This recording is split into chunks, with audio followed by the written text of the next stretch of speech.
Spaces as long as Twitter wants to work. Still scared after 11. 2 times. All right, let's George. Man, that was here the first time. All right, how you doing, George? Interesting.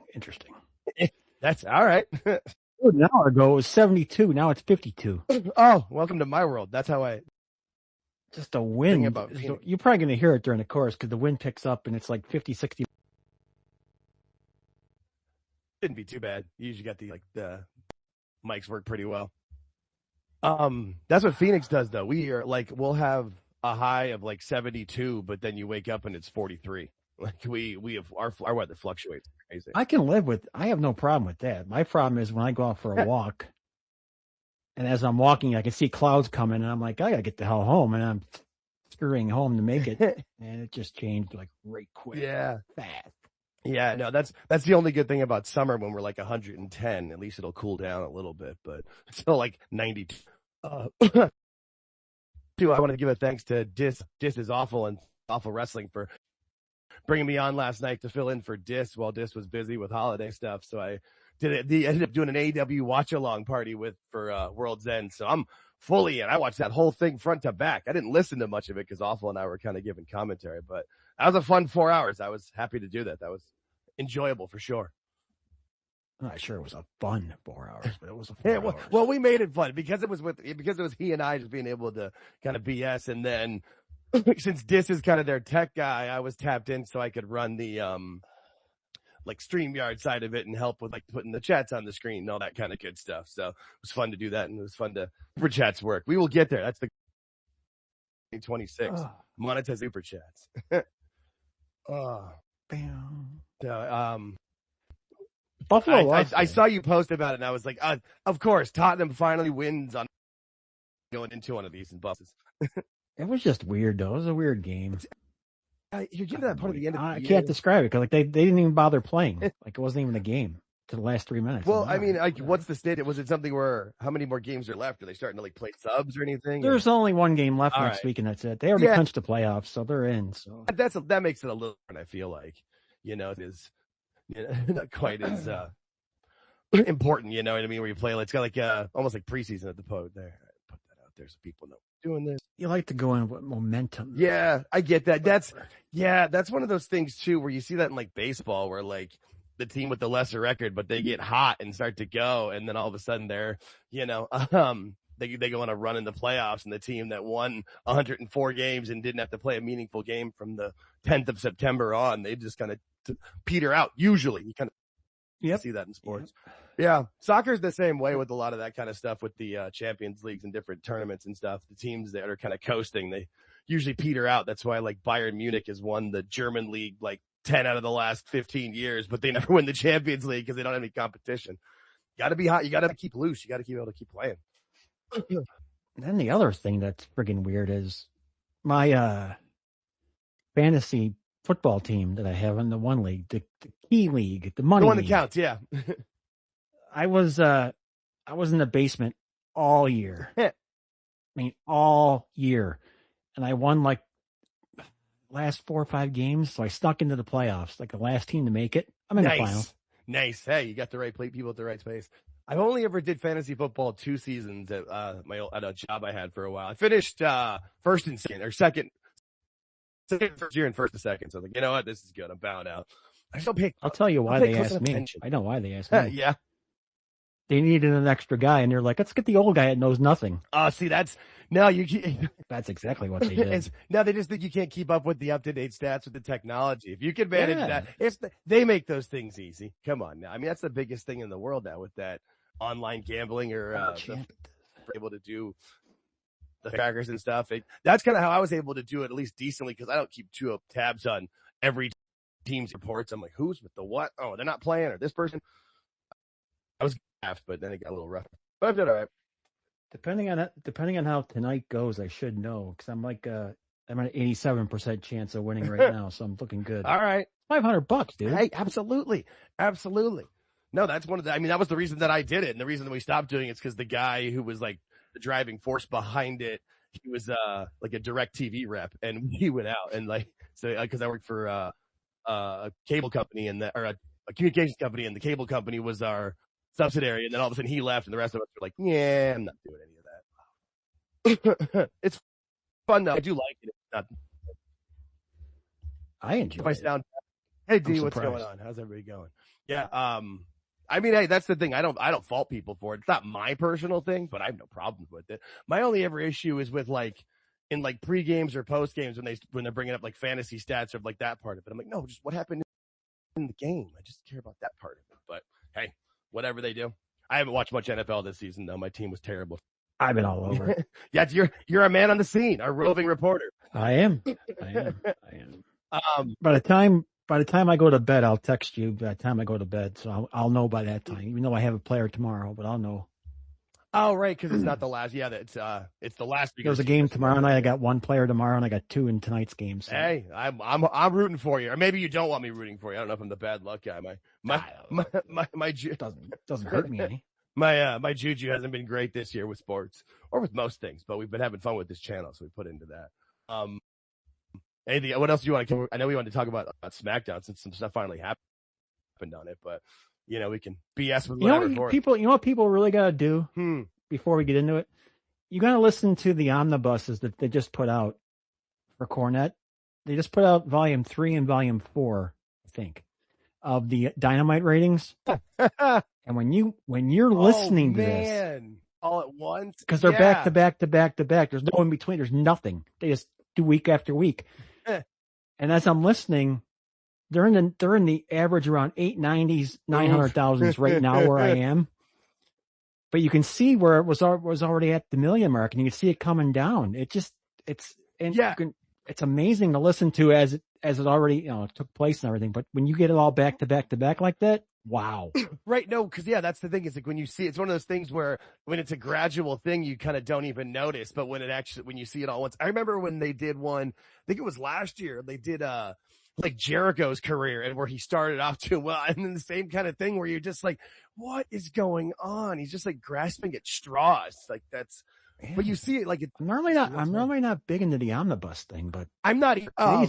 These are so interesting to me. I'm not either, and I think the Jericho might have been the last one I listened to, specifically because there was a couple of things I remember laughing at and wanted to hear again, but I didn't realize the ratings one. That might actually be interesting just to kind of see. I just got them today. Yeah, and like I wonder, like maybe I'll like take notes and see the times because there is a point where you could just kind of see it.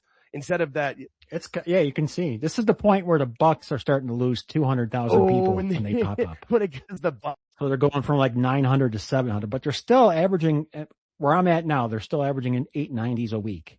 So wow, that's when that was still like what 2022, 2020, or maybe this is something to listen. This is something to listen to. One point though where you see where like the big, where the dinner like Cody says he takes, or like Cody leaves and then Punk leaves and what else becomes of it. That's very interesting because their ratings as far as they're at right now, they're at where Punk's going over to the Collision. Okay. Oh man. So the beginning of the end, really. Let's be real. Because Collision was really just that one summer, because Collision started in like June or July or whatever, and then by September he's gone, right? He leaves it. Roughly, right? Yeah, and because Collision started off with like 800,000, and it was even like that was where it started. But again, it was even settling at like 5 and 6, or even it's just good for a Saturday. And now they would be happy with any of those, and not just Collision. And you forget Rampage is tucked in there too. That was still a thing. You are correct. Sir. I completely forgot Rampage. It's really interesting. Oh my God. Yes, you're absolutely correct.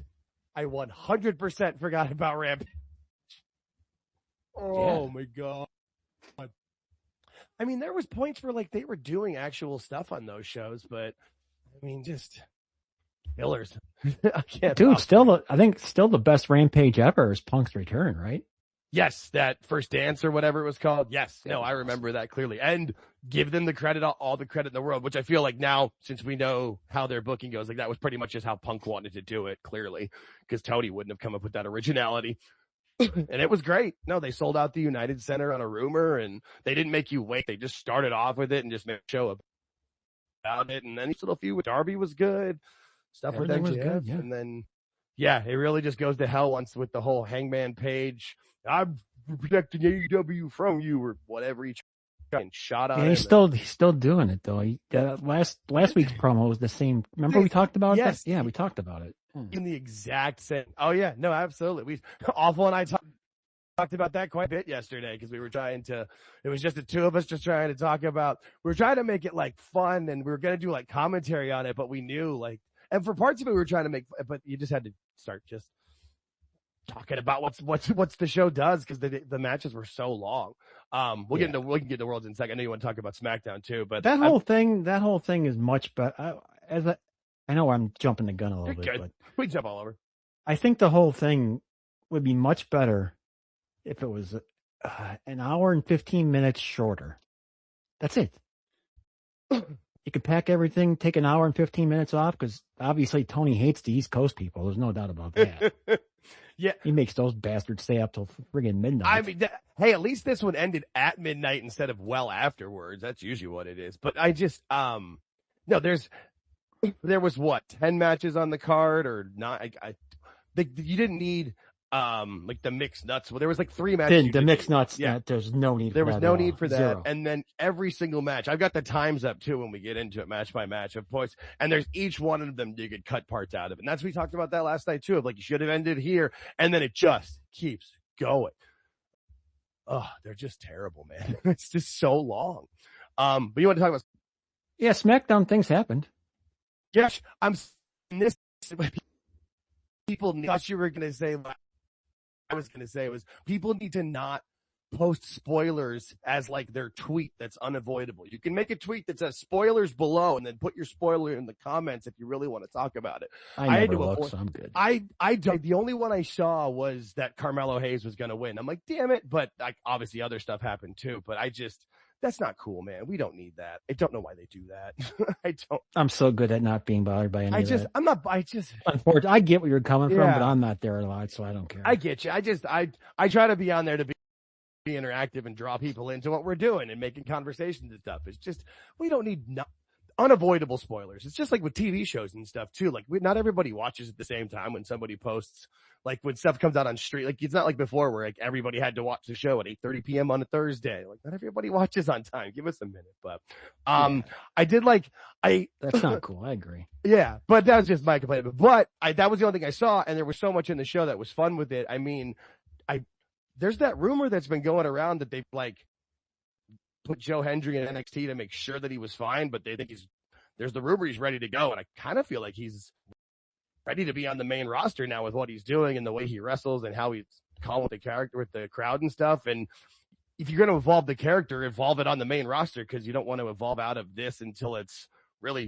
jump the shark. But I enjoyed that a lot. With the Miracle. Yeah, I hope he does well because I don't particularly care for any of his in-ring work, but the gimmick's over with me. I get it. I mean, I like as a wrestler. Yeah, well. I mean, I kind of like that he's, I don't know, he's more old school with it. Like when he does his dive, he like hops over the ring.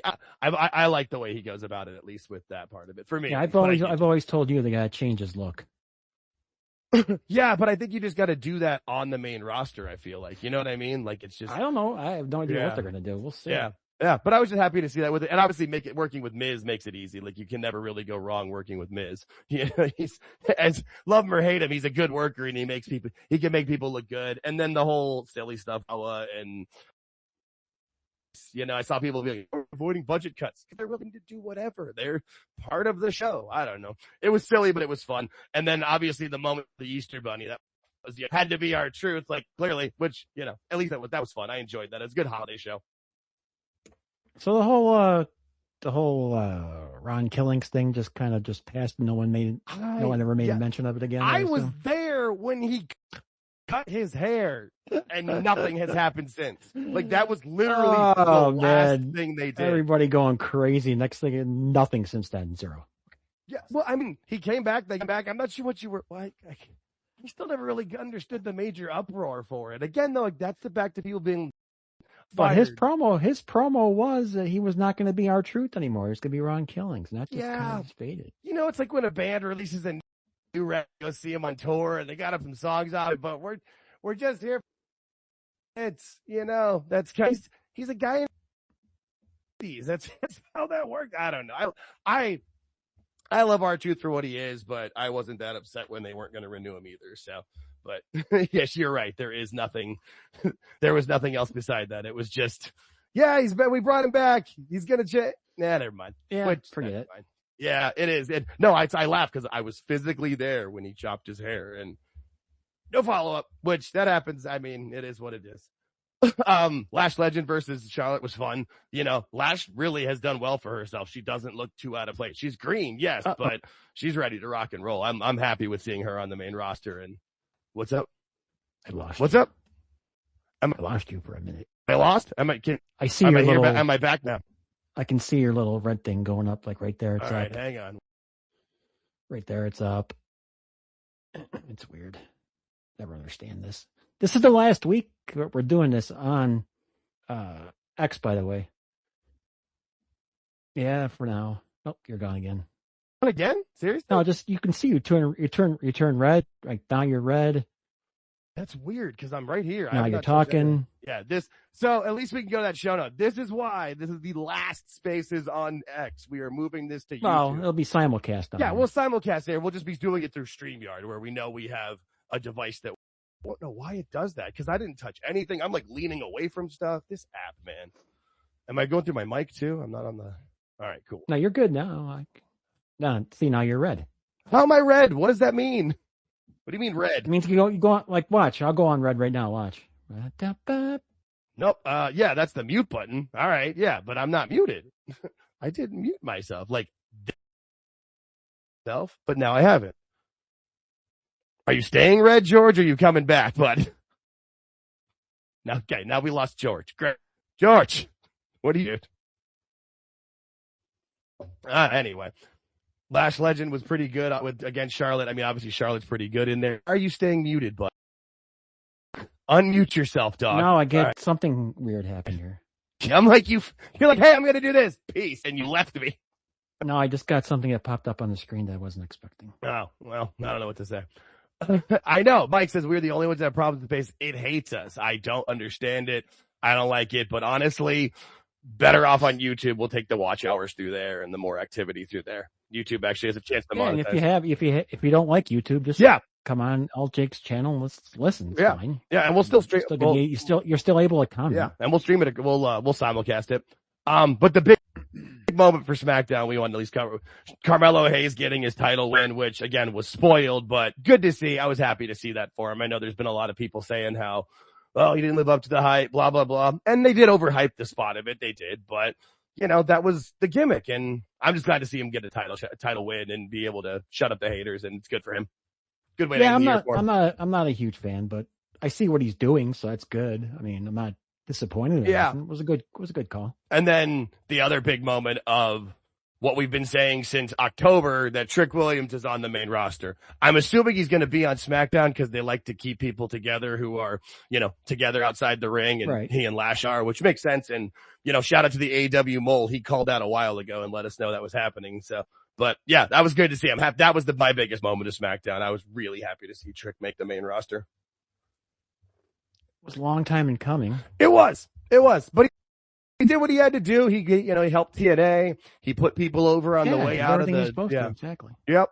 I'm excited to see what they're going to do with him on SmackDown. I feel like having a little back and forth with Cody was good. He can have a match with Cody. That'd be fine.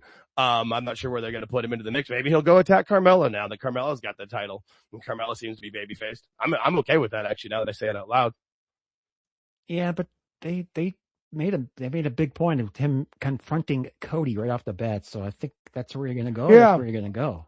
Yeah. Well, they got time though, because that's where they got into with the main event sequence with Drew. When is that match there? Because they're going to have Drew gets to pick the match, and it's when they're in stages Berlin. of hell in Berlin. Yeah. When is the match in Berlin? What is like mid-January or because I know they're going on tour in there at some point, but when is that? I'm not sure. I'd have to look. Yeah, no, I don't know.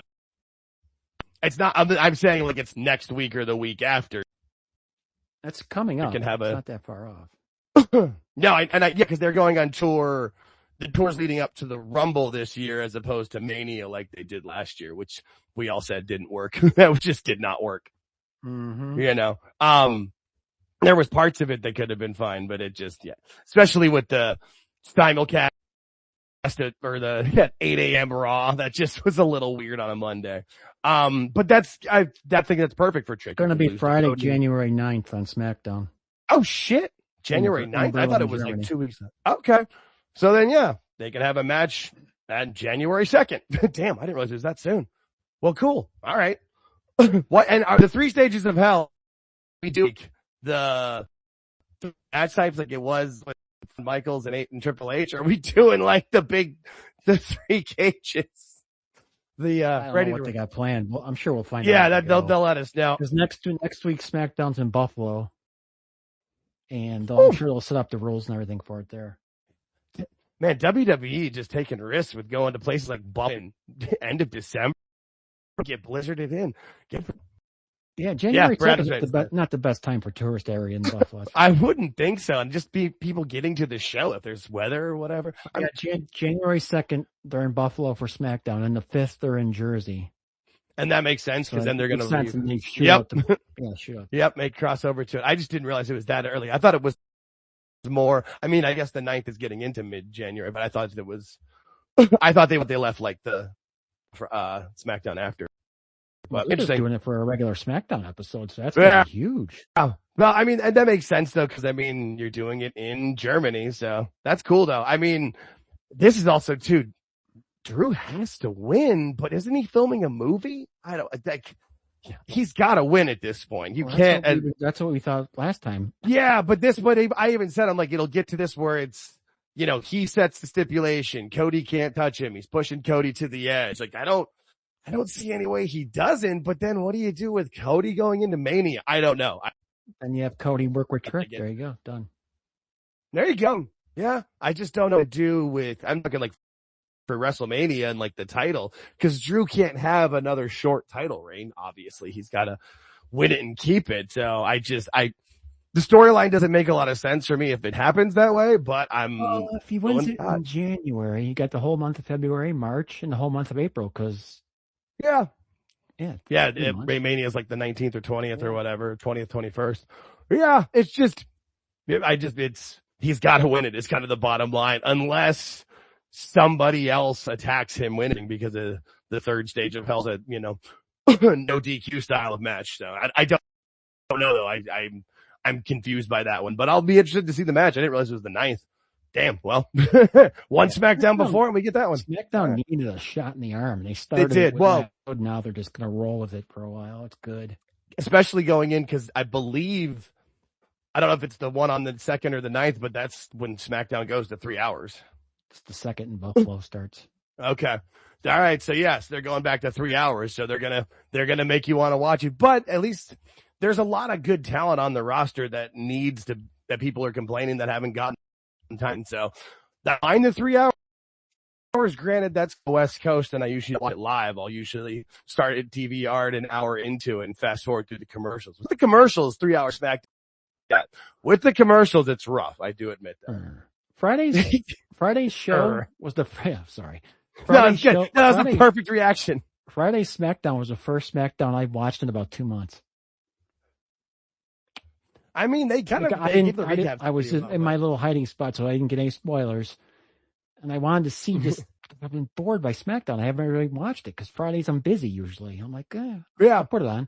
The show was great. I enjoyed it. Yeah, they've really kind of done well the last couple of, I would probably say 3 to 6 weeks of trying to make it a better show with it and having, Dragunov's been having good matches on it because they know they're going to 3 hours and it is important to USA. It's probably part of the reason ending the Peacock lead. It's like, all right, well, we'll give you a third SmackDown because USA's.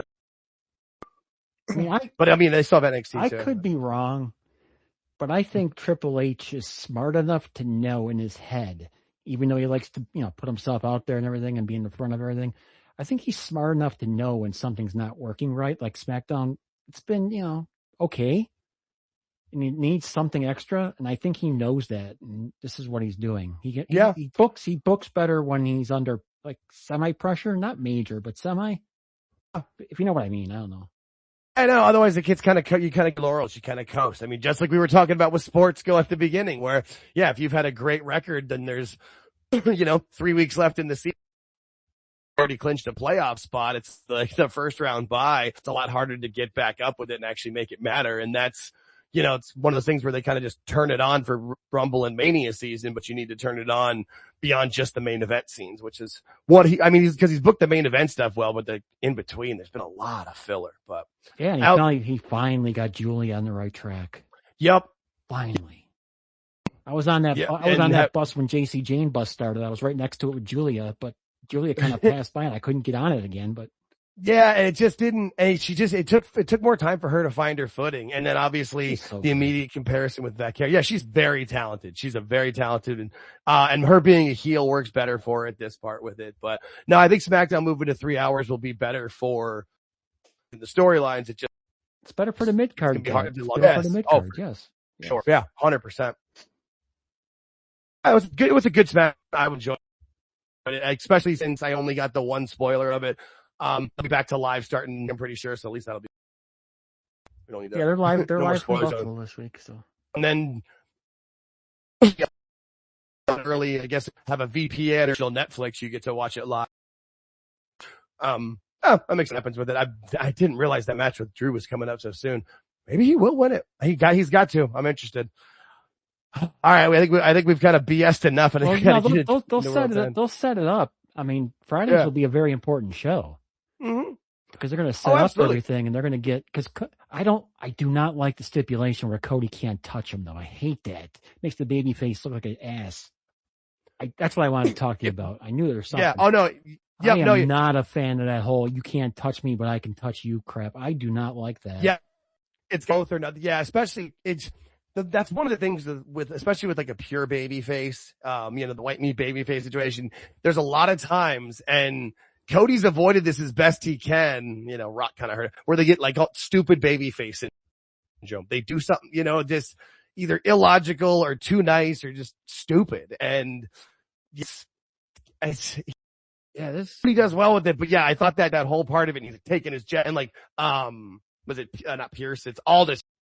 Just holding it back from the waist. Yeah. No, I didn't like any of that. You're right. No. And like, I knew, like, you invoking Dusty, some people bitch about that. Like, Cody doesn't care. He likes that part of it. Like, Dusty would want that. He gets to be part of the show. Yeah, that was a good shot. It was a good shot. It was, but yeah, like, it would almost be better if Cody just like holds himself together and like, it's just like, I'm waiting, you know what I mean? But him. Or Aldis can just lift the ban. Well, I don't think he can because of the way the contract was. Yeah, trust me, you can just. Okay, I put a provision in the contract says you can defend yourself at least. Something like that. Right, yeah. Like as long as you don't throw the first punch, you're fine. Right, yeah. Yeah. But then, I mean, like, yeah, it's just stupid. It's stupid, baby.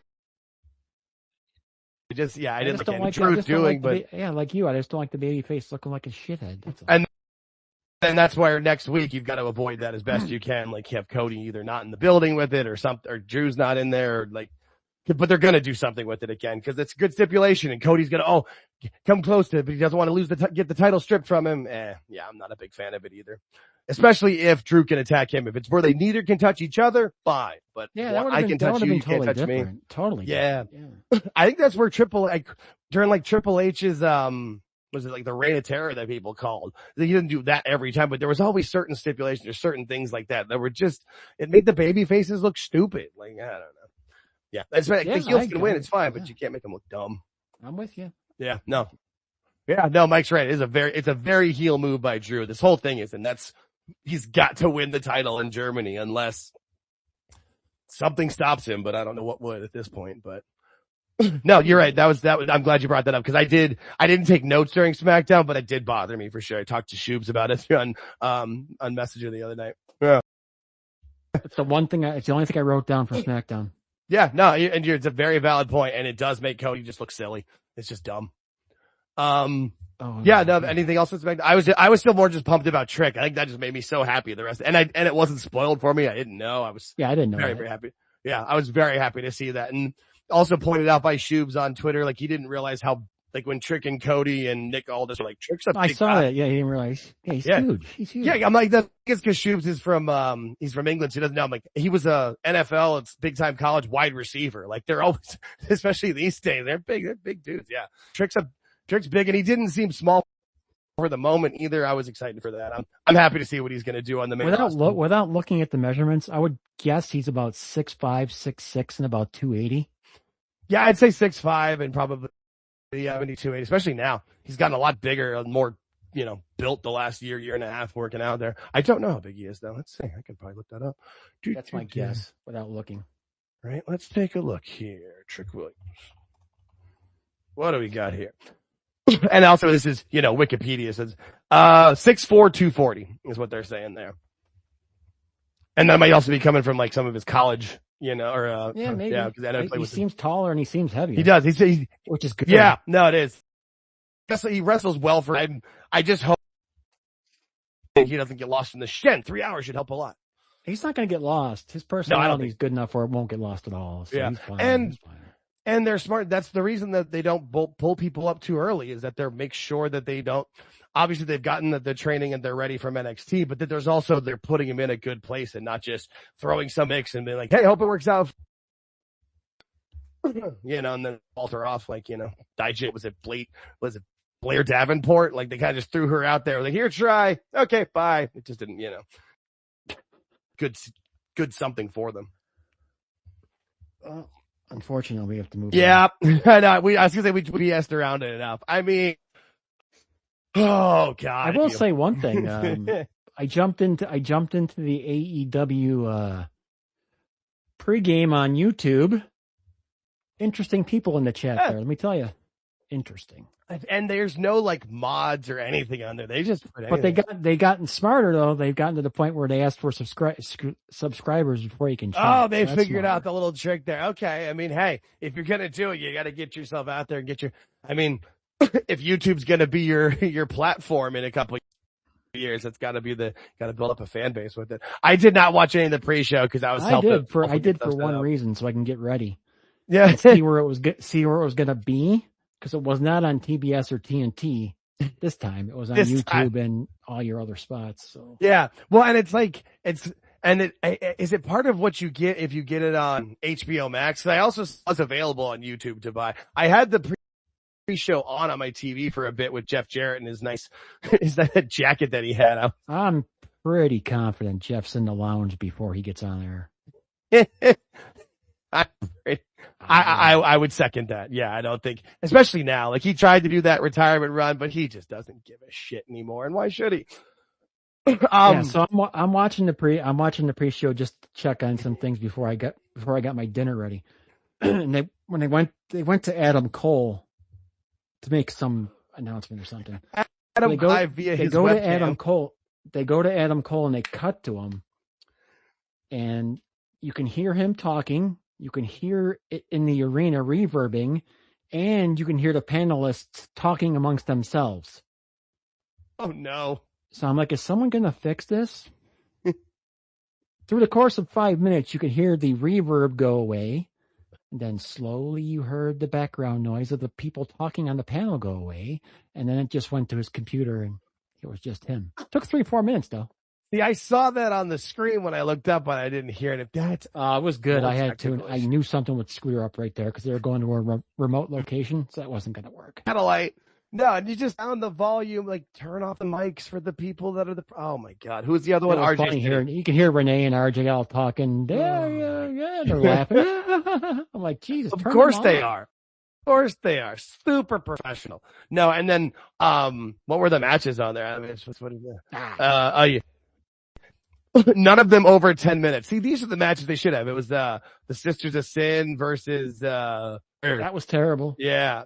High-End and Maya World, right? The twins. Yeah, they're very big on them. They're very high on them. Yeah, you're gonna lose. Hey, and well, aren't they the ones who replaced what was it, Tegan Knox and her girlfriend when they left? I think those are the girls that I think so. So yeah.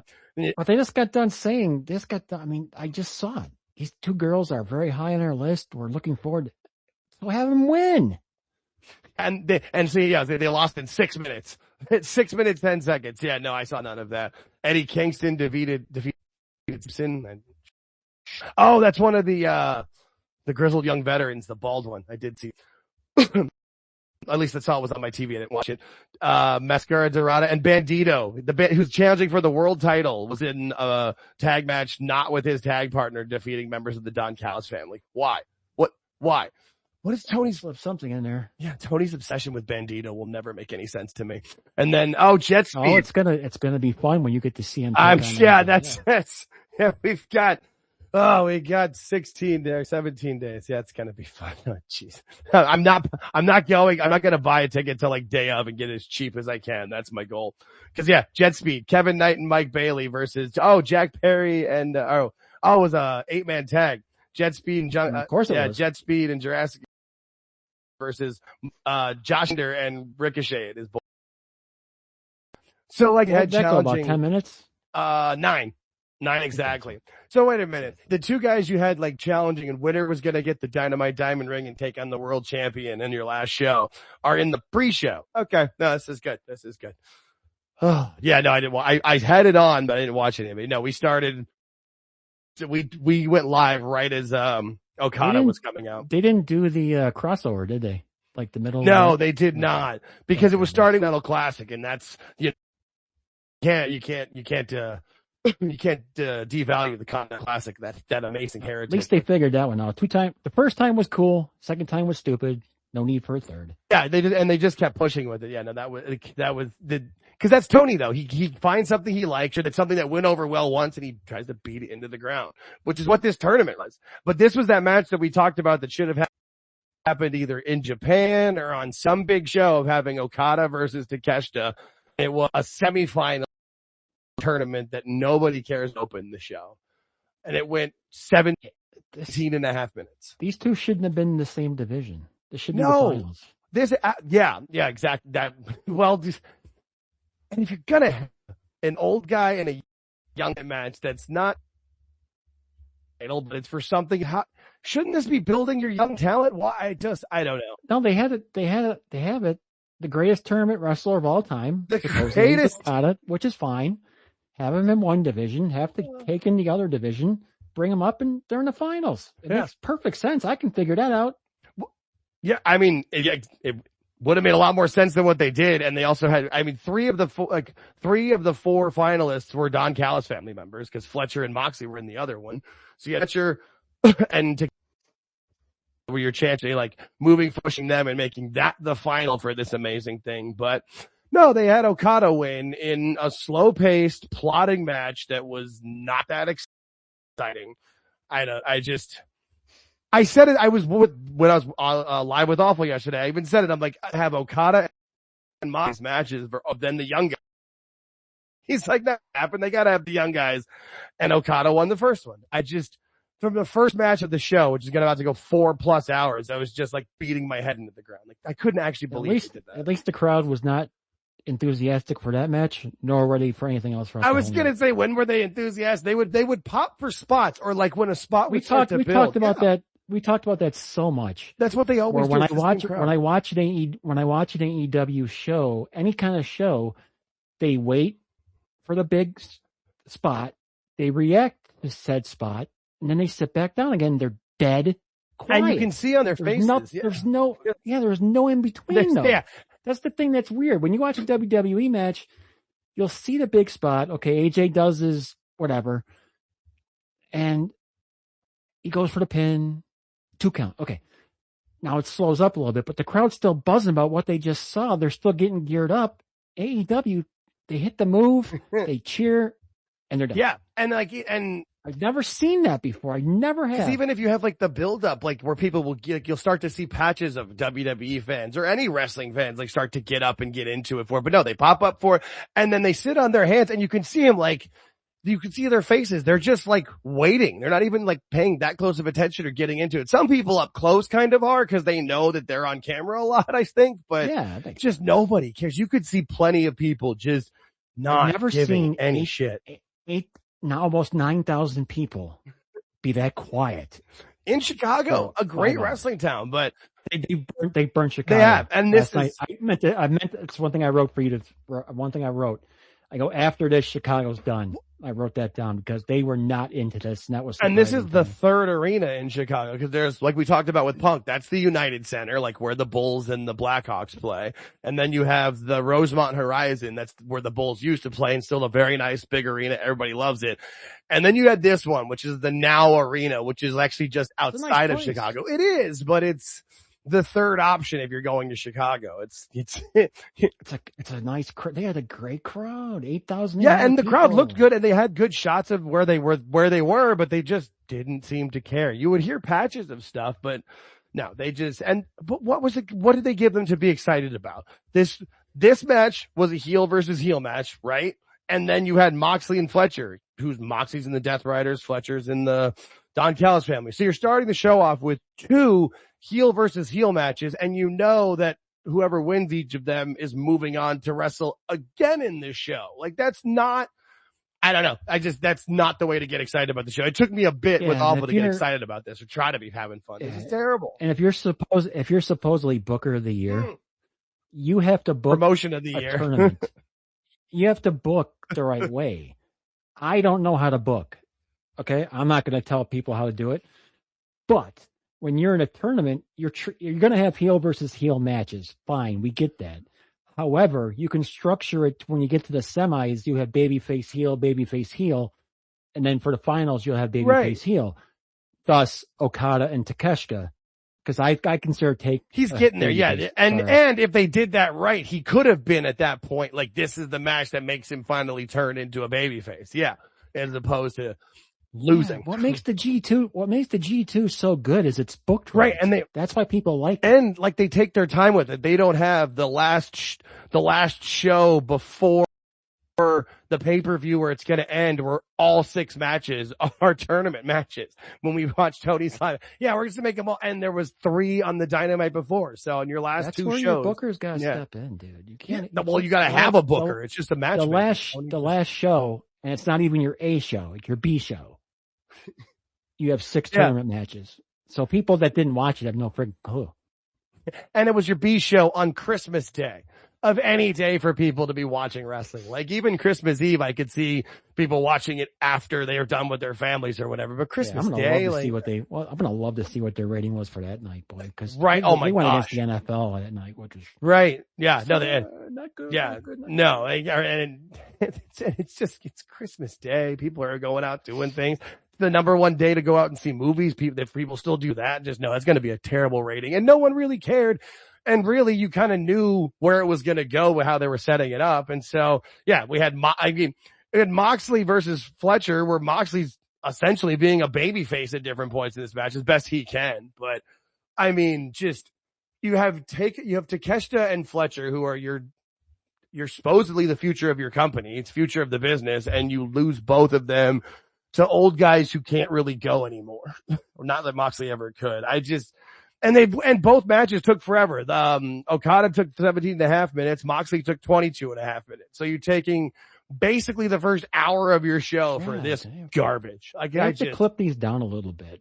A lot of it. Like, there's Takeshita and Okada. If you're at 17 minutes, cut down to 10. If you're at 20 minutes, cut down to 17, 20. You know? Yeah, I was thinking 11 and minutes, 3, 4, or 5 minutes makes a big difference. And but you can see there's points in those matches where they can start to get the crowd up, where you have certain spots or a couple of things happen, but then there's 2 or 3 kickouts and then they lay there and they sit back down. Like, everybody thinks they're Steamboat and Savage at WrestleMania 3, and you're just not, and it's not that important. You don't need every single match had a bunch of kickouts of major moves 37 times. Like, you just didn't need it. And then to have Moxley and Okada being who you're representing from here, like old and older, grumpy old men. I was surprised to see what the finals ended up being. Really So I said it to Awful during the first match, like, that it was going to happen as a joke, being like, wouldn't that be terrible booking? You're 2 old guys. And then he did it. I couldn't actually believe they did that and had it take that long. And then your next match is it was the Chicago street fight with FTR and Juice Robinson and which gun? Austin Gunn. One random gun boy Austin Gunn, who had like his, Looked like the trash can on his back, like he was like a Ninja Turtle. Oh yeah, and Kyle Fletcher was the big shredder. Good. In shape. He does. No, and he can wrestle. He was the first person to throw a punch on the show, at least from what I saw. I didn't watch the pre-show.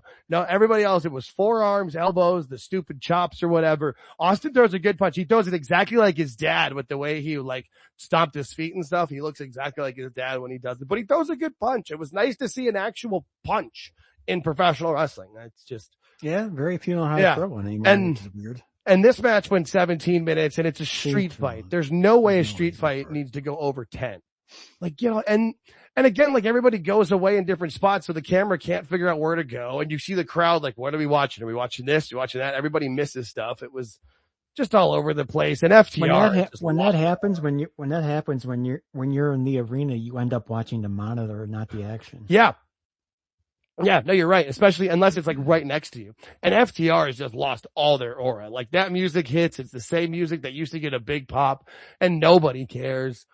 I kind of figured it out with them. Like when they first came into AEW, their characters evolved and changed from where their WWE stuff was. And they kind of went through being baby faces and heels and back. But then they hit a point to where they kept the characters that they wanted and who they think they are. And they've been that since 2022. Like they just haven't changed. Dude, I'm going to tell you something that I don't think it's anything to do with their in-ring or anything to do with their wrestling. It's their outside on social media. Right. And well, but with their in-ring and their mic work, they're the same characters. The in-ring stuff works. They're fine that. Almost guarantee, not 100% because I can't. I would guarantee that if they don't do any of the stuff they do online, they'd be more popular than they are today. Oh, for sure. No, I definitely agree with that. I 100% agree with that. Their online stuff is just, I mean, that's what turned me off to them initially and started me, and they were my favorite thing in wrestling from like 2019 to 2022, but no, but I mean, FTR won, which you knew was going to happen, but it didn't need to take 17 minutes. No, again, 14. I even think like 9.5 or 10. It's a street fight. For a street fight, they got to do their shit. Yeah, I get it. I don't condone it, but I did. Right. Yeah, we're not putting it over. We're not like Dave where I don't like it, but I'm going to give it 5 stars. Like, no, I don't like it. It didn't really work for me. Now it was what it was. The next match, this probably should have opened the show if they wanted to open up with a good note with the Babes of Wrath versus Mercedes and Athena, especially with the way it was going to go. Because this is starting to get on my Tony Storm watch list. This Babes of Wrath thing is getting a little crazy. They've been at this for like 2 months. They're done. But that's how AEW does. They push things to ground. Yeah. But I mean, like they're over with the crowd and the baby faces were going to win. And you kind of knew you had 2 options. Either Mercedes was getting another belt in this match or she was going to lose, blame Athena, and she's going to go get Athena's belt now in Ring of Honor. And then they'll try to get another TV deal that they won't get. That might work. That's what's going to happen. I know you guys last night didn't think Mercedes was very good. I thought Mercedes was pretty good in this match, personally. I just thought it was choppy. At least everything with Willow. It wasn't smooth. Yeah. It wasn't smooth because they're all rookies. Yeah, exactly. They're not rookies, but you get what I'm saying. Yeah, they're not. Harley Cameron's relatively new in the ring. She's a rookie. I would say I would put Harley as a rookie and then Willow. Yeah. Willow needs NXT. There, yeah, she's getting there, but she's not really, a big time player on a major show, but they kind of have to be with her in that because that's where it is. But no, I mean, this match was fun and it only went 13 minutes. So it wasn't. That's perfect. Yeah, right. That's where I thought this one actually worked out pretty well. I think that's probably why I liked it better because I didn't feel like, oh my God, we're still going, but I don't think the Babes of Wrath will have the titles too much longer because who's going to take it? Yeah. That's a good point. That's the problem. There's they're Shafir and Bane. They're the only tag team. Yeah, you're right. Team, they're the best tag team out there. I mean, what are you going to do? That's a valid point. You got a valid point. Just let them roll with it and see if we can build somebody up in the meantime. Might as well. Yeah, because Tony Storm and Mina don't need it. No, you're right. I'm kind of with you though. Like or do something more with their characters, but they've just given up the thought of AEW ever doing that, of like character evolution and moving forward. Speaking of which, next up was Darby Allin. Harley Cameron put on a sweater. Jesus Christ. I can't concentrate. And there's a couple different camera angles where that was just all there was. 2 years old. I don't need to be seeing that stuff on my TV screen. Yeah, no, it was funny. No, I was going live review that. And my wife was on the couch reading a book, and I was just like, a couple times like, yeah, I hope she doesn't look up like this. I'm not just watching this. God damn it. Yeah, no, that was very, in your face. She's a very good looking lady. She is. And like, you can tell she's got like, good comedic timing, and she's willing to do whatever, and the ventriloquist stuff. But yeah, I think wrestling's where it is. I don't think wrestling's her calling. Yeah, that, but there's talent there. There's, what she came around like 50 years too late. She'd be great in like that era of like 1970s variety shows, like was it like Laugh-In or like the Carol Burnett show, all that kind of stuff. Everybody had a show back then. Or picture her opposite Sensational Sherry. Oh, okay. I mean, that's the time period Harley Quinn would work. Yeah, I could see that. Yeah. Yeah, and then we had Darby Allin and Gabe Kidd in a match that didn't need to be on the show. Like, Darby Allin just got medically cleared. Yeah, they squeezed this one in, didn't they? They really did. They scored. We talked about it. We talked about it on our Dynamite reviews, which tune into those 9:30 p.m. Eastern on our YouTube channel at AltJakeTakesOn. Hang out with us. We go live and review every single segment of Dynamite, so you don't have to watch it. And it's a rough watch, let me tell you, because this was when it's fun to do with this. No, we make it fun. We make it fun. Yeah. I know. I'm just saying because I understand people don't want to watch it, but then we'll give you what you need to see out of it, and that's what they totally crammed. It is our most viewed show we do. Yes. Yeah. No, and our most, usually we get the most likes and comments and interaction because I think people would rather, Awful and I did a, poll last night of people were they actually watching the pay-per-view or just listening to us watch it. And it was like 15-1. Nobody was actually watching the show, but they'd rather listen to us talk about it because we can make it fun. But yeah, no, that's when they crammed this in last week where Darby was getting interviewed by Lexi Nair in some basement. And then all of a sudden Gabe Kidd comes out, kicks him and then drags him up the stairs and throws him down the stairs, which was this could have been built for at least a month or two still. Right. It should still be brewing. Let's go with that. Give Darby some time off. This match did not need to happen on the card. Didn't need to go 12 minutes and 50 seconds, but it did. That's not bad for the time, actually.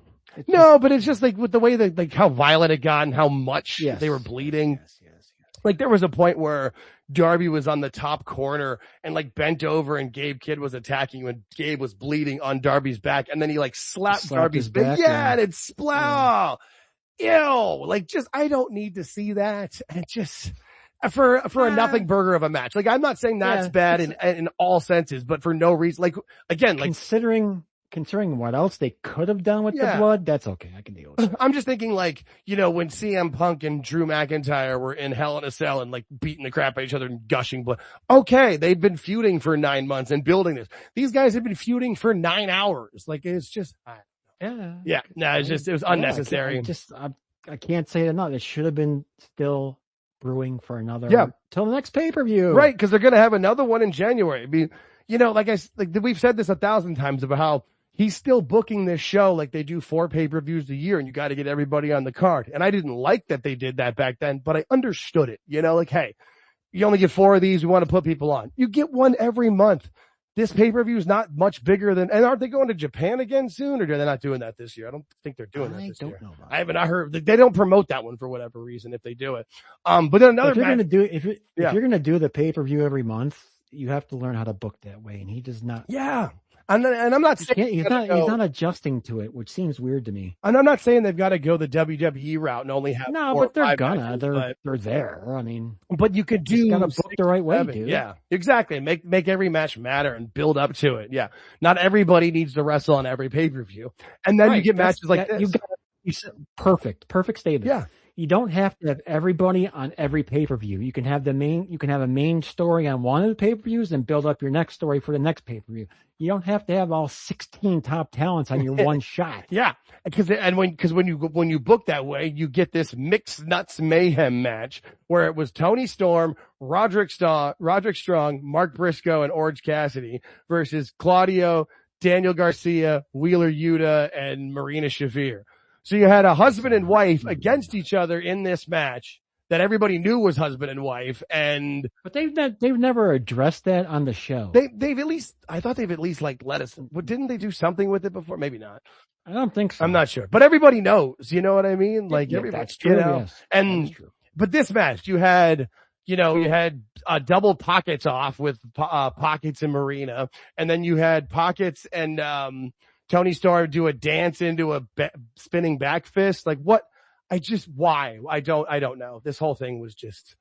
I will be honest with you. I saw zero of this match. I couldn't do it.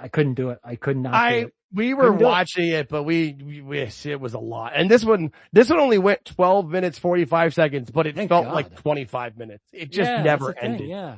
It just felt never ending. I saw it pop up and I went outside. Right call. Shout out to Wrestling Neckbeards. He posted this, like, when this match was announced that it was happening. And I thought that they'd photoshopped in Mixed Nuts Mayhem. I thought that was a gimmick name. I thought it was a joke name. And then it was the actual match. No, it was the name of the match. So why? You don't need, because they're crazy and they're male and female. Wow. It's the holiday season. Yeah, wow. And, the baby faces won. Sure. Okay. No, I watched this one, but I blanked it. I honestly don't even remember what we joked about during it when I was watching it with Awful. This one was rough. Plus you also knew then, because at that point there was still like almost an hour before, midnight Eastern, and we still had 3 matches to go. It's like, yeah. And they just put this one on the shelf. That's all. Yeah. Yeah. Put it on a Dynamite. Put it on a Dynamite. Or just don't have it. You don't need it. You can have it. Just put it on a Dynamite or a Collision. Fine. Put it on Rampage or Dark. Oh. Yeah, put it on a special Dark elevation you throw on YouTube. Remember the good old days when Dark was on YouTube? We're going to have a special, which he did, by the way. He did. No, he wants to reminisce for the days of a dead show. Oh, the next match though, I didn't mind this one. Statlander versus Hayter. Now, again, it went too long. It went 18 minutes. Probably could have gone about 12. Yeah, and they went too far doing too much stuff. But they are both talented. Like, they both sold. There was like, they were trying to use psychology. They were trying to wrestle in this match. But yeah, it definitely went too long. But shout out to Chris Statlander. We definitely thought she was a transitional champion, just beating Tony to lose it to Mercedes. But she's held it for a while now, and I do like her. But yeah, this match was too long. Yeah, Hayter wasn't going to beat her. I was hoping maybe she would, but she wasn't. She wasn't. No, I just was wondering if there was going to be like something, like a reason why, like somebody. I think this might have been like a stepping stone match for Stat, because still I've been kind of in my mind critical of her selling and stuff, and she seemed to really concentrate on that during this match. If that makes sense. Yeah, like, no, she did. Really she sold. Yeah, with it was working the leg. There was a few different times. So the two things, she was holding her shoulder and stuff. Yeah.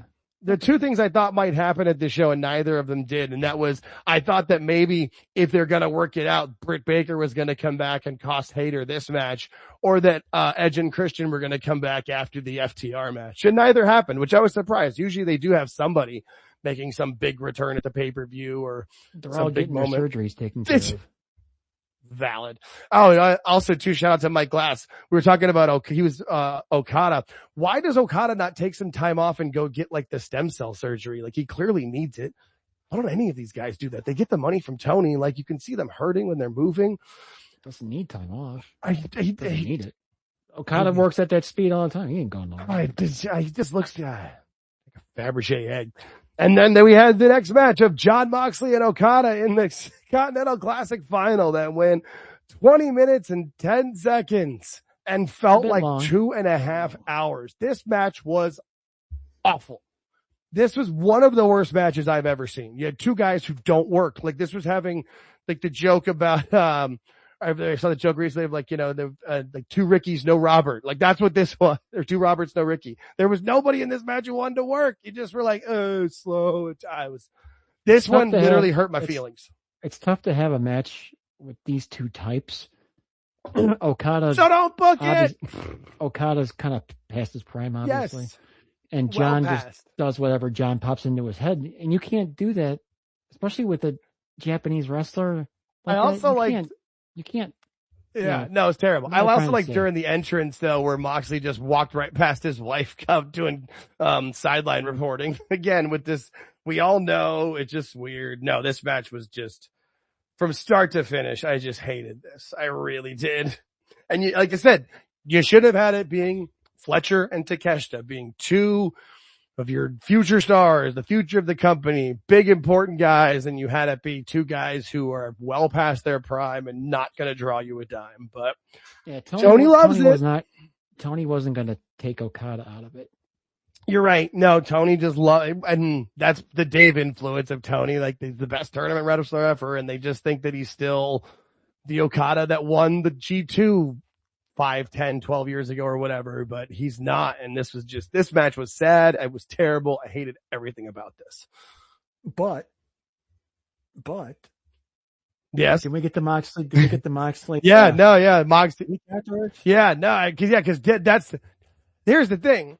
If as great as Okada is the greatest, tournament wrestler ever, Moxley won the match somehow, which then what happens next is beyond explanation. Well, first Moxley wins, which is like the Groundhog Day, meaning we're going to get 6 more months of the Death Riders. But yeah, then that's what I thought until Moxley cut a rah-rah pro AEW, love everybody babyface speech, but also the whole time. Yeah, but they shouldn't do that to him. I thought it was. Don't put him in that spot. Well, why didn't the Death Riders attack him for it? Yeah, no, you're right. Don't do the interview in the ring right there. When he's out of breath after his second match of the night, or he can't. Whether you like him or not, you just put in 20 minutes.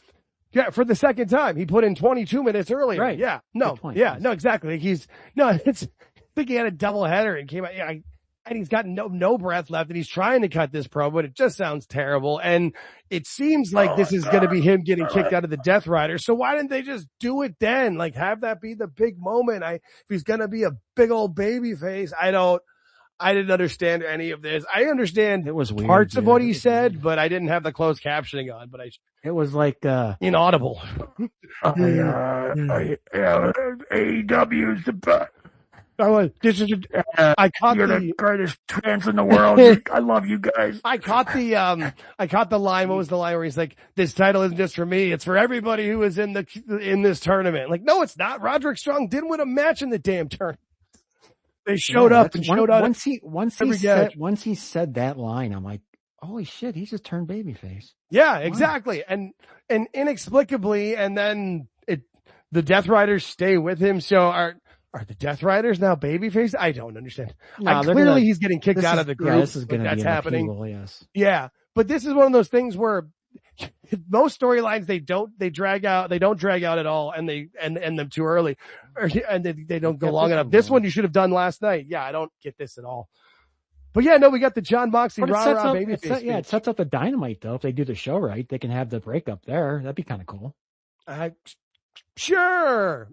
Yeah, no, great. Are they going to, when are they going to, the Australia show's in February. So yeah, I don't know what they're doing coming up. Yeah, no, maybe I'll get to see it in person on January 14th. No, they'll do it this week coming up. They got to. What do they call it? The New Year's Smash? Yeah, no, they do. If they're showing them again, unless they don't have them on the show. Yeah, you're right. They kind of have to. You have to do it this week. They should have done it last night. But yeah, no, that's what. Would have went an extra half hour, so no. The other thing. The Charlie Day, string on the wall for trying to figure out the titles now. So now, because Moxley won, he gets the Continental title, but, Okada's still the international champion, and now the unified title doesn't exist. I had, Grok had to explain that to me from a Sean Ross Sapp tweet. Like, that's the dumbest. So I think Tony just gets that belt. Now you'll see Tony holding that in his lives before. How stupid. We unified a belt to not unify the belt. I don't understand. Yeah, so basically Okada lost half a belt. Right. But he still gets to keep the other one. And right. Why wasn't it all put up in this? Whatever. Interesting. Yeah. But another match for another belt. We had, Swerve, Hangman, Samoa Joe, and MJF in a fatal 4-way for the world title match that surprisingly only went 20 minutes and 35 seconds. I thought this was going to go like 40. I really, really did. Especially when they started.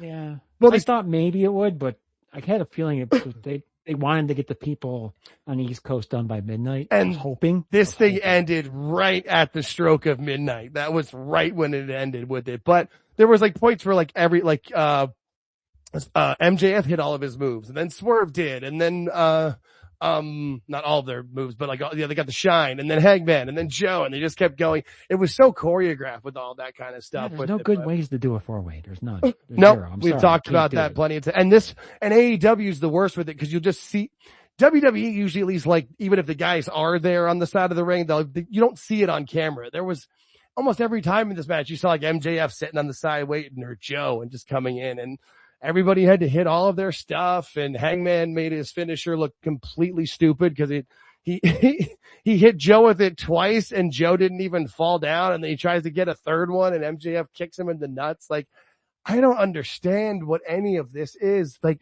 this wasn't smooth either. None of it. Not any of it. It wasn't like a smooth 4-way where it was choreographed to the point where it was nicely done. It wasn't that good. Yeah, no, I mean 6 stars, 6 stars. Oh, I mean, maybe because, I mean, does Dave put over Joe and MJF like he does the other guys? Maybe he'll underrate it because I don't know. It was terrible. He'll say something like, I didn't like the match, but the fans in the arena loved it. 6 stars. Yeah, they really Meanwhile, did, the fans in the arena did not like it. No, there was like went over like a fart in church. Cause I mean, MJF, the thing was going into this match, they booked it terribly because unless Joe and MJF won, they were both, one of them was looking stupid. Like MJF for cashing in to make it a 4-way, or Joe for holding the title for a month. Like, it just, I don't know.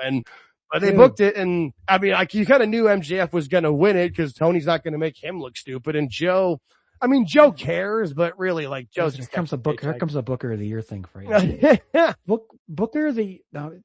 I wrote in the description of the show, I wrote MJ is the champion. MJF is the champion. I wrote for how long? Because what Tony books, he doesn't book smart. Like, never I knew that MJF was going to win because Joe's going to film again. He's leaving. He's got to go again. All right, for Twisted Metal, yeah. Yeah. So I knew that, and I'm like, well, it's MJF's, and then MJF's going to keep it until he goes again. You can't book like that. You have to book longer guys that are there, even if it's somebody we don't like. Yeah. Book the guys that are there. Yeah, but I mean, he's tried that with Hangman. How well that title reign go? Or Moxley, but he just gave it up to MJF because he came back. And and to Tony, he's the biggest star in the company because he's been in, the Happy Gilmore movie, was seen by like 50 million people. So next movie comes up, guess what? Bye. Oh yeah. No, and he will.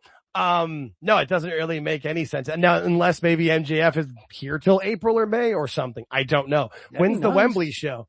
Because what people are saying is that MJF's going to keep it until Wembley and then lose to Will Ospreay. Unless he gets an offer from Universal to friggin', go to here. Of course, whatever. You're right. No, and he's going to take the style. I hate it.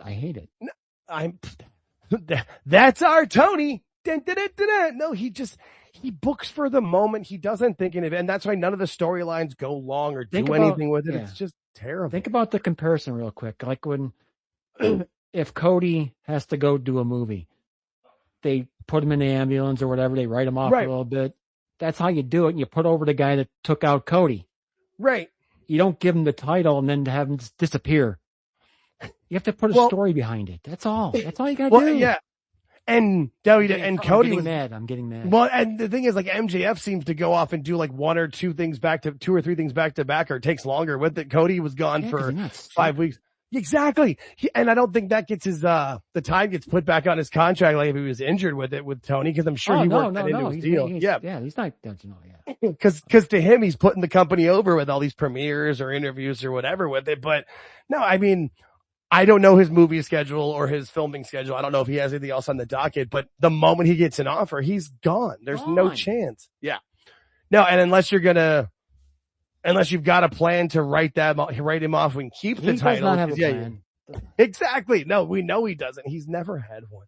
Otherwise he wouldn't have booked with the your champion, especially with your champions. You have to have something going in case something happens. Well, that's why he's got 800 champions, because he doesn't care. And he tries to, and everybody who holds the title acts like their title's the most important title, which is fine when you have 2 or 3 total, but everybody's got even as a casual viewer, I look at the heavyweight championship and that's pretty much it. That's me.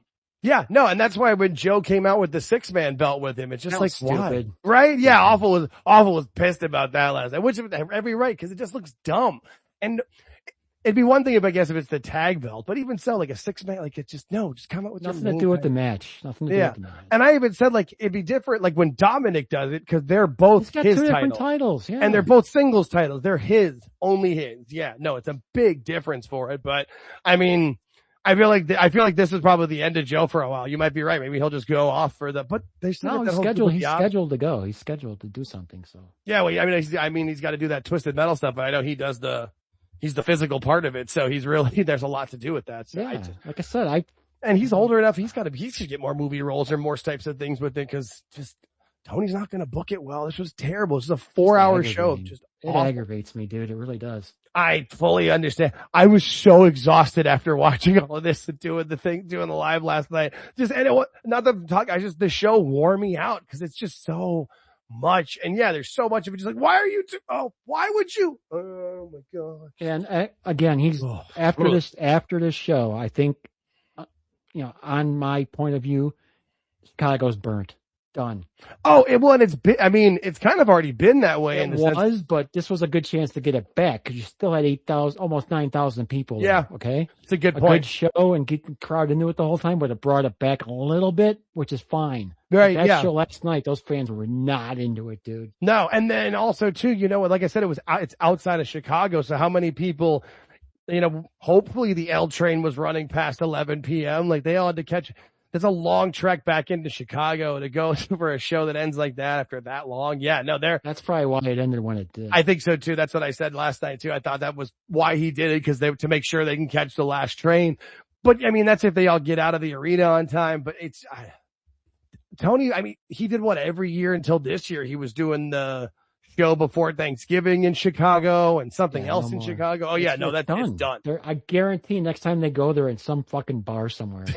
maybe not. Or like one of the ballrooms or whatever. Yeah, no, you're absolutely. But 1,300 people. 1,300 between 14 and 15, 1,600 people for their next whatever show they have there. As long as it's not a pay-per-view, like a regular Dynamite. Yeah, right, like a Dynamite, yeah. Because they did that with, what was it, DC too, where they had their first show there and they went there all the time. Like Tony just goes back to the same cities and burns them out, I mean, that's like even the show that's coming here next month. It's either the third, I think it's the 4th AEW show that's been here.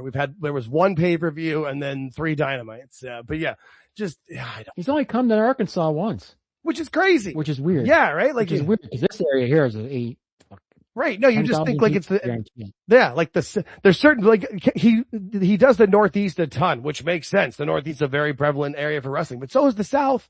Like he should be spread. If you're going to be nationwide, be nationwide, but hasn't come back here in a while. It's been at least 3 years, I think. Oh wow. Damn. Yeah. The last one here was that pay-per-view in May. What was that? I forget which one that was, but I think it was Double or Nothing. Yeah, but he had a chance last night. He really did. Really did. And judging by that fan reaction, like we talked about earlier in the show, man, they were just not from the start to the finish. The same reaction all night. You're starting off with 2 heel matches where an old guy beats a young guy. And that's the thing. This type of wrestling crowd is that wrestling crowd that wants to see younger guys get pushed and people brought up and like, oh, he should be the champion. And I don't think they wanted to see Okada Moxley and then Moxley win and then cut that promo. The show never had a moment of fun, really. It was just not. It was weird to see a crowd that started off mediocre dead and ended mediocre. I've heard of better off dead, but started off dead? Jesus. No, that was a great movie, by the way. That's one of my favorites. No, I love that movie. But no, that's why I referenced it. But that's just terrible. Now, I guess 4 hours of just short, and I see people online saying how great it was. It was awesome. It was like, no, it wasn't good. It wasn't bad. It was. It really was, though. I don't know. This is the first one I've actually watched, because usually, like, when I'll watch it, I'll kind of just I'll have it on in the background. I watched as much as I could. It's totally different when you're watching it with somebody and you're doing a live stream. Yeah. It's different. Yeah, you're right. It is. It is. Yeah. This was a lot for me. I just, Yeah, I can see that. I wouldn't call it the worst show I've seen. I give it a C-. I'll give it a D+. Yeah, no, just because again, if you take off the Darby match and the Mixed Nuts Mayhem, even just those two, because the rest of them I can see you having, and then shorten the rest of them, get the pay-per-view to 3 hours and 5 minutes or 3 hours and 20 minutes. 2:45 to 3 is perfect. Yes. Yeah. You're in and you're, yeah, exactly.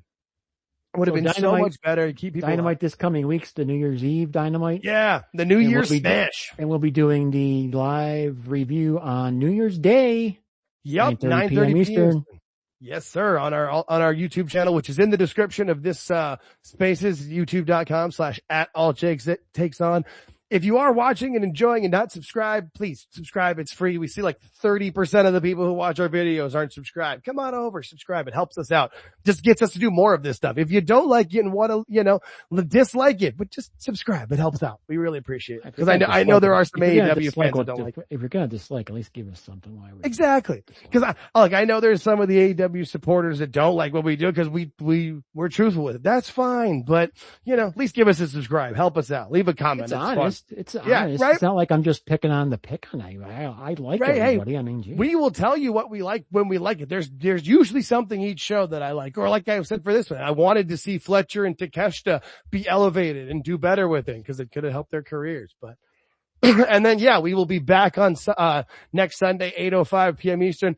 It'll be available on Spaces, but we'll be doing it through YouTube. I'll get pictures up and we'll have it as an actual video version of it too now. So they're going to call it the same thing though. It'll be Sunday Night Spaces on YouTube. Yep. Yeah, exactly. Perfect. Well, anything else you want to cover, my friend? I didn't realize we'd already gone an hour and 20 minutes. No, Damn. I got a little feisty there. I like it. No, I like Feisty George. I feel like we see that too with the views. People like Feisty George. I'm good with that. Well, it's just that, no, I get you. It's just that I see a solution to a problem and I figure if I can see a solution, he should be able to see the same solution. You are speaking my language. I'm like a natural problem solver. I drive my wife nuts sometimes because I'll just try to figure out a solution. I just try to figure out a problem. I want to find the solution. Grab your wife's nuts. No, I said drive my wife nuts. Oh, it sounded like grab your wife's nuts. You hear what you, no, I'm just like, I getting, because I want to solve the problem. Like I see so many different things with this booking that just goes to shit. But all right. Well, thanks everybody for hanging out with us. We will catch you next week. And hang out with us this Thursday, New Year's Day for our live Dynamite review. We'll catch you then. Peace, everybody.